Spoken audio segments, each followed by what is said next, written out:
Picture this. A packed center court, thousands of fans on their feet. And it's not for a winner. It's for someone who just lost. Stay with me till the end of this video, because what happened on that court and what happened after is one of the most emotional stories to come out of Wimbledon in years. And it involves Roger Federer, a nation's president, and a 21-year-old who nobody expected to make history. Let's get into it. The scoreline, if you're just looking at numbers, seems simple. 6-4, 4-6, 6-3. Jasmine Paolini wins. Alex Eala loses. Move on, right? Wrong.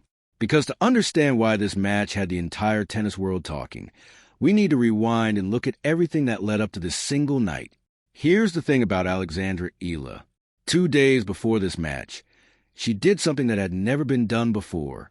She beat Iga Świątek, the defending champion, the world number 3, and became the first player from the Philippines to reach the second week of a Grand Slam in the Open era. Let that sink in, ever. But that Świątek win wasn't a fluke, and this is where it gets interesting. Just 2 weeks before Wimbledon even started, Eala had already knocked out 3 top 10 players in a row. Donna Vekic, fresh off winning Queen's Club, Elena Rybakina, a former Wimbledon champion, and Alina Svitolina, a former semifinalist here. 3 straight wins over elite grass court players. That was her first ever back-to-back top 10 streak. She wasn't just having a good week. She was on fire heading into this tournament. And here's what made this particular match so massive. If Eala won, she would become the first Filipino player to reach a Grand Slam quarterfinal since 1953. Not since last year. Not since the last decade. Since 1953. That's the kind of history that was sitting on the line. Now, before you assume this was going to be easy for her, let me introduce the woman standing on the other side of the net. Because trust me, this wasn't some easy underdog matchup. Jasmine Paolini is not a nobody. She's a 2-time Grand Slam finalist. In 2024, she reached a final at both Wimbledon and the French Open. She was once ranked world number 4. Yes, she had a rough patch in 2026, dropping out of the top 10. But don't let that fool you. She had quietly fought her way back into the second week of a major for the first time since Roland Garros 2025. Seeded 13 and dangerous. And there was history between these two already. Back in February at the Dubai Championships, Eala had actually beaten Paolini 6-1, 7-6. So Paolini walked onto this court with one thing on her mind: revenge. Oh, and did I mention who was watching? Sitting right there in the royal box for the entire match was Roger Federer. Billie Jean King was there too. The temperature on court hit 31 degrees Celsius, nearly 88 Fahrenheit. So brutal that both players needed ice towels just to survive the changeovers. So now you've got the full picture. 2 players with something to prove. A legend watching from the stands. Blistering heat. And history on the line. Think about the pressure Eala was carrying into this match. Every single point wasn't just about winning a tennis match. It was about a nation watching, a president waiting, and a legacy still being written in real time. Most 21-year-olds would crumble under that kind of weight. Eala walked out onto that court like she belonged exactly where she was. Let's talk about how this match actually played out, because it was a roller coaster from the very first point. And if you blink, you'll miss the swings. Set 1 starts, and both players are just trading holds, feeling each other out. Then in Game 4, Paolini spots a weakness, Eala's second serve, and pounces, breaking to grab a 4-1 lead. She backs it up with a hold. Just like that, she's cruising. Eala claws back a game to make it 4-2, and even earns a break point to get right back into the set. But Paolini, cool as ever, saves it and holds again. 5-2, 1 game from closing it out. And this is where Eala shows you exactly why people were falling in love with her game. She breaks back. 5-4. The crowd is buzzing. Is she about to complete an incredible comeback? Paolini answers immediately. Breaks right back.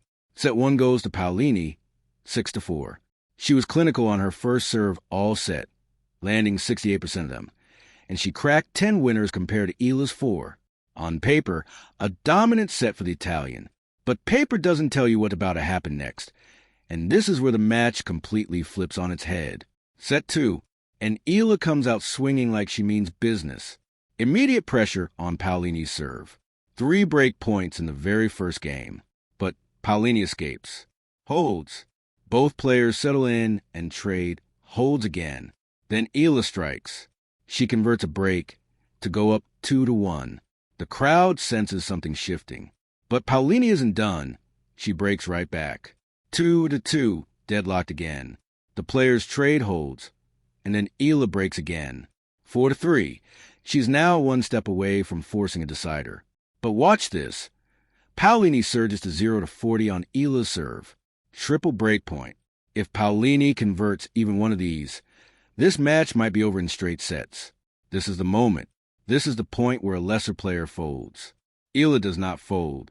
She wins 5 straight points. Saves all 3 break points. Holds for 5-3. The crowd erupts. And from there, she closes out the set to level the match at 1 set apiece. If you're watching this and you're not on the edge of your seat yet, wait until you hear what happens in the decider. The deciding set begins, and neither player can find a breakthrough. 2-2 holds all around. Then Eala storms out to a 0-30 lead in Game 5. Is this it?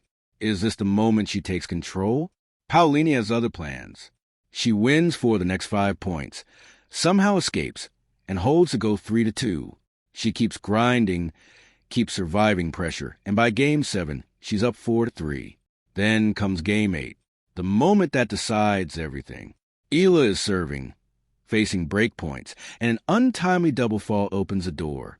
Paolini walks through it, break, and from that position, with the finish line in sight, Paolini closes out the match. 2 hours and 22 minutes after it started, it's over. Paolini wins 6-4, 4-6, 6-3. Now here's where most highlight videos would stop. Winner advances, loser goes home, and a story, right? Wrong. Because what happened next is the actual reason this match is still being talked about. As Eala walked off center court, having just lost, the crowd rose to its feet, a full standing ovation for the player who lost. The commentator on the broadcast summed it up perfectly, calling her a player who is simply very easy to like. And that ovation wasn't just polite applause. It was a crowd recognizing they had just watched something special. Paolini herself, in her on-court interview, couldn't stop talking about the atmosphere. She said stepping onto center court was something she had been dreaming about, and the energy in that stadium felt completely different from anywhere else. Then she looked toward the royal box and admitted the truth. Roger Federer is her idol. She said she had to force herself not to think about him watching, just to stay focused on the match. She revealed she had watched every single final, and every match Federer played on that very court throughout his entire career. And now, here she was playing in front of him. She also opened up about her mindset through a difficult season, saying that no matter the results, being able to enjoy her tennis is her superpower. But the story didn't stay inside that stadium. It traveled all the way back to the Philippines. Back home, fans packed into the Phil Sports Arena in Pasig City for a free live screening, just to watch Eala's match together as a nation. And after the final point was played, the president of the Philippines, Ferdinand Marcos Jr., posted a message directly to her. He said her remarkable run had ended, but that its true significance was only just beginning to be understood. He thanked her for proving that ambition and hard work could take a Filipino athlete this far. And he said, win or lose, the whole country sees her as a champion. Let that settle for a second. A sitting president, publicly addressing an athlete, not for winning a trophy, but for what she represented to an entire country. That's the kind of moment that doesn't happen every day. And honestly, it's the kind of moment that outlasts any scoreline. Back at the arena in Pasig City, you can imagine the scene. Hundreds of fans gathered around giant screens, groaning at every lost point, gasping at every break, and rising together for that same standing ovation happening thousands of miles away in London. That's the power of sport. It doesn't need a trophy to create a shared national moment. And here's the kicker. This wasn't just an emotional moment. It's a legacy-defining one. Eala's run to the 4th round is now the best Grand Slam result by a Filipino player in the entire Open era, surpassing anything achieved since Felicissimo Ampon back in 1953. She's set to hit a new career-high ranking because of it. And remember, this is a player who, before this tournament, had a losing record in Grand Slam main draws. Now she's a name the entire tennis world knows. As for Paolini, this one wasn't just about advancing. It marked a return to a Grand Slam quarterfinal for the first time since that unforgettable 2024 Wimbledon final run, and it made her the first Italian woman ever to reach multiple Wimbledon quarterfinals. Up next for her, Marta Kostyuk, the Madrid Open champion, who arrives with a perfect record this season against American players. That's a quarterfinal you will not want to miss. And it wasn't just these two dominating the headlines that day. Naomi Osaka knocked out world number 1 Aryna Sabalenka. Jessica Pegula and Coco Gauff both advanced, setting up an all-American showdown. And with every former Wimbledon champion now eliminated from the women's draw, one thing is guaranteed. A brand new name is going on that trophy this year. So here's what I want you to take away from this.